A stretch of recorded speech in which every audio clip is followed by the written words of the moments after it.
Assalamualaikum warahmatullahi wabarakatuh. Waalaikumsalam warahmatullahi wabarakatuh. Baik juga, di sini saya melakukan presentasi untuk materi terkait pembuatan fiber optik. Ini judul materi saya yaitu konfigurasi fiber optik dan aksesoris. Tujuan praktiknya di sini yang pertama kita akan mengetahui proses instalasi dan penyambungan kabel fiber optik. Yang kedua, kita mampu melakukan konfigurasi triple PoE pada router ZTE.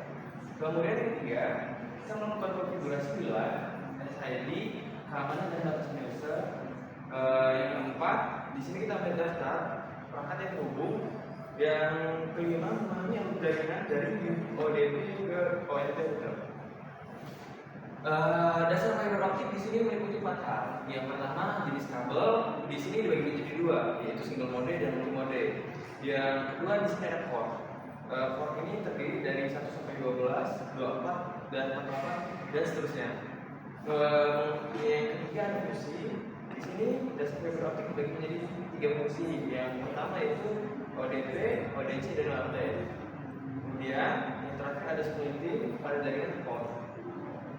Selanjutnya, konfigurasi fiber optik secara teknis di sini mungkin 4 tahapan dalam materi kali ini.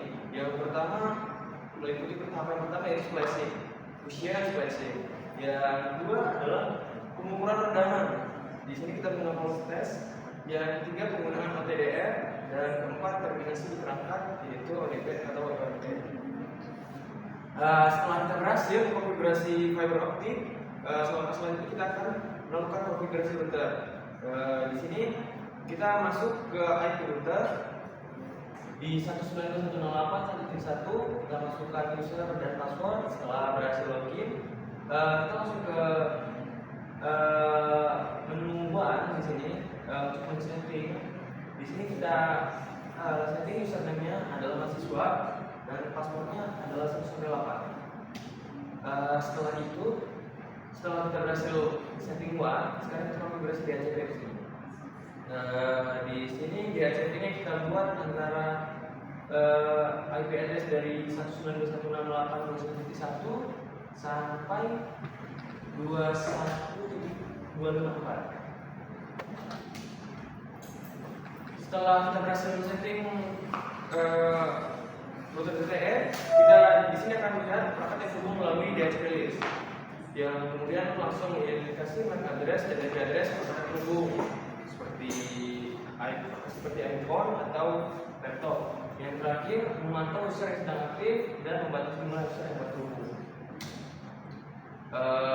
Dari paparan tadi, kita di sini saya bisa ringkaskan menjadi alur jaringan. Yang pertama di sini kita setting OLT, ODC, ODP, ONT atau router ZTE, kemudian langsung perangkat user. Yang kedua di sini fiber optik sebagai media utama. Yang ketiga, router berfungsi membagikan IP dan Wi-Fi. Kesimpulannya, secara garis besar, praktikum ini memberikan pemahaman langsung tentang jaringan fiber optik. Yang kedua, peserta mampu melakukan konfigurasi router. Yang ketiga, mampu membaca perangkat yang terhubung. Dan keempat, mengoptimalkan jaringan untuk kebutuhan user. Oke, sekian dari presentasi saya. Ada yang ingin bertanya? Oke, Yuni, silakan. Jadi tadi kan mengkonfigurasi pada PPOE. Benar. Apa fungsi mode PPOE dan pada ONT dan mengapa digunakan oleh banyak ISP?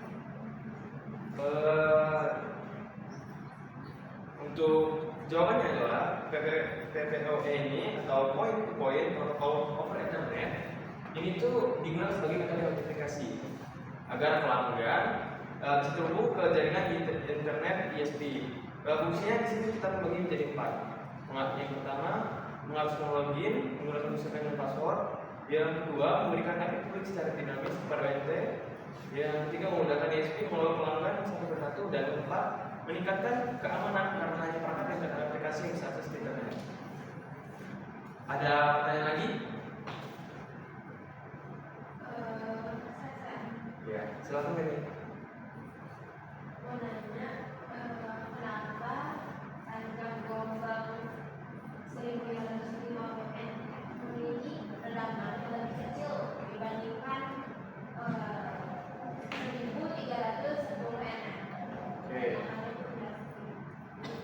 Jawabannya di sini, hal ini terjadi karena relay scattering menurun ketika panjang gelombang semakin panjang. Pada 1500 nm, hamburan cahaya lebih sedikit dibandingkan 1300 nm, sehingga sinyal mengalami kemaran data yang lebih kecil. Cukup ini? Ada pertanyaan? Saya namanya kan kalau untuk redaman itu kan ada dua ya. Iya. Ada redaman implisit dan juga redaman eksplisit. Iya. Nah, menurut kamu perbedaan antara redaman dari implisit dan redaman eksplisit itu apa? Khususnya di fiber optiknya? Dari perbedaan antara instruksi dan ekstrinsi di sini, untuk instruksi sendiri ini adalah redaman yang berasal dari karakteristik alami material fiber seperti absorpsi cahaya, relay scattering, dan dispersion. Sedangkan untuk redaman ekstrinsi berdasarkan dari hal luar seperti bending, jambatan kabel, penyambungan, konektor kotor atau longgar, kerusakan isi kabel, dan mikrobending. Jadi kesimpulannya, intrinsik itu bawaan material, ekstrinsik itu berasal dari faktor luar instalasi. Cukup ya sih? Oke, sekian presentasi dari saya. Saya kira wassalamualaikum warahmatullahi wabarakatuh. Waalaikumsalam warahmatullahi wabarakatuh.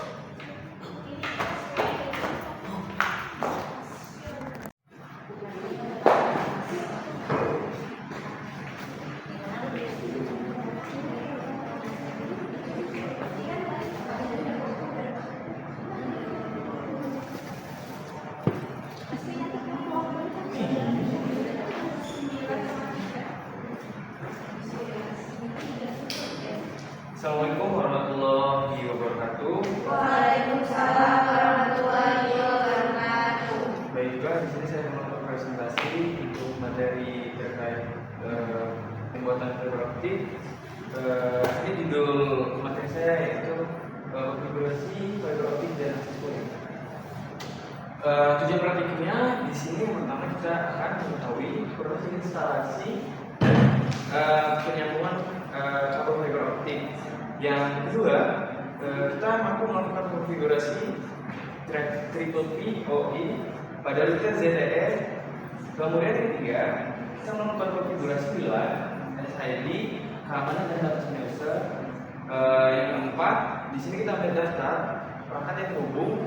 Yang kelima, memahami alur jaringan dari ODP ke ONT router.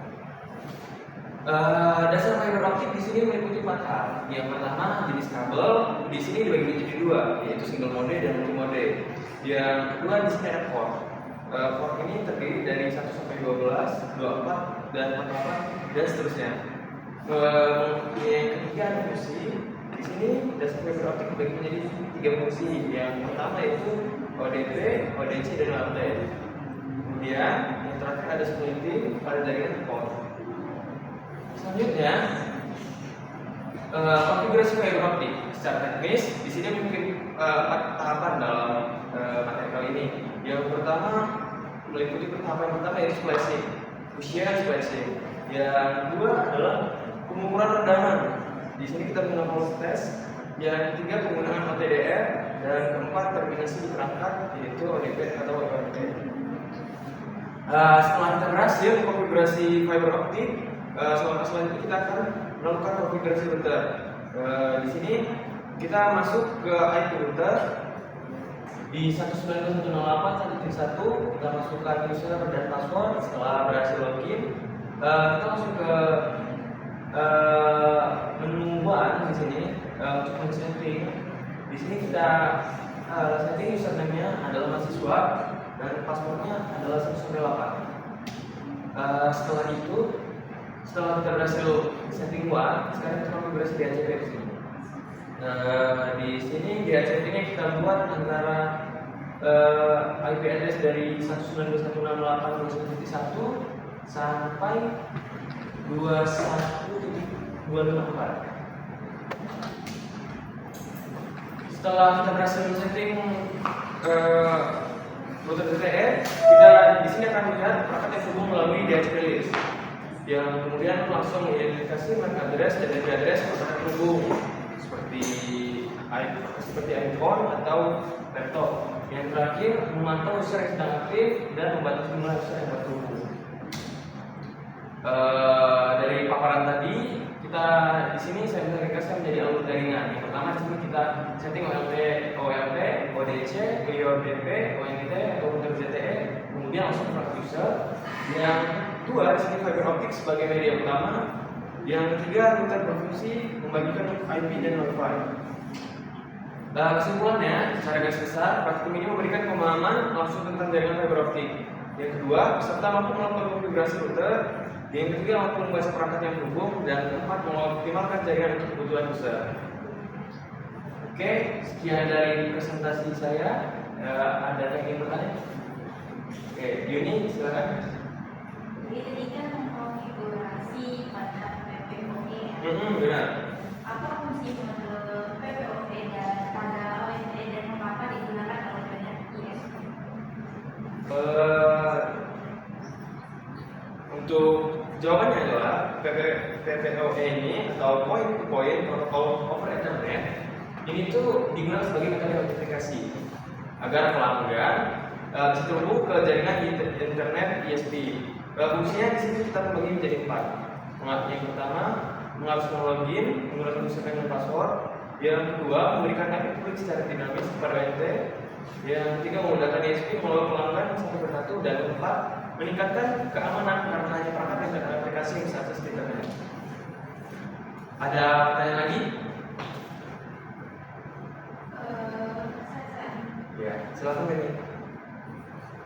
Mau nanya, kenapa harga gelombang 1550 n memiliki kedalaman yang lebih kecil dibandingkan 1310 n? Jawabannya di sini, hal ini terjadi karena relay scattering menurun ketika panjang gelombang semakin panjang. Pada 1500 nm, hamburan cahaya lebih sedikit dibandingkan 1300 nm, sehingga sinyal mengalami penurunan data yang lebih kecil. Cukup ini? Ada pertanyaan? Saya namanya kan kalau untuk redaman itu kan ada dua ya. Iya. Ada redaman implisit dan juga redaman eksklusif. Iya. Nah, menurut kamu perbedaan antara redaman dari listrik dan redaman eksklusif itu apa? Khususnya di fiber optiknya? Dari perbedaan antara instruksi dan ekstrinsik di sini, untuk instruksi sendiri ini adalah redaman yang berasal dari karakteristik alami material fiber seperti absorpsi cahaya, relay scattering, dan dispersion. Sedangkan untuk redaman ekstrinsik berdasarkan dari hal luar seperti bending, tajam pada kabel, penyambungan, microkotor atau longgar, kerusakan fisik kabel, dan mikrotikungan, mikrobending. Jadi kesimpulannya, intrinsik itu bawaan material, ekstrinsik itu berasal dari faktor luar instalasi. Cukup sih. Oke, sekian presentasi dari saya. Saya kira wassalamualaikum warahmatullahi wabarakatuh. Waalaikumsalam warahmatullahi wabarakatuh.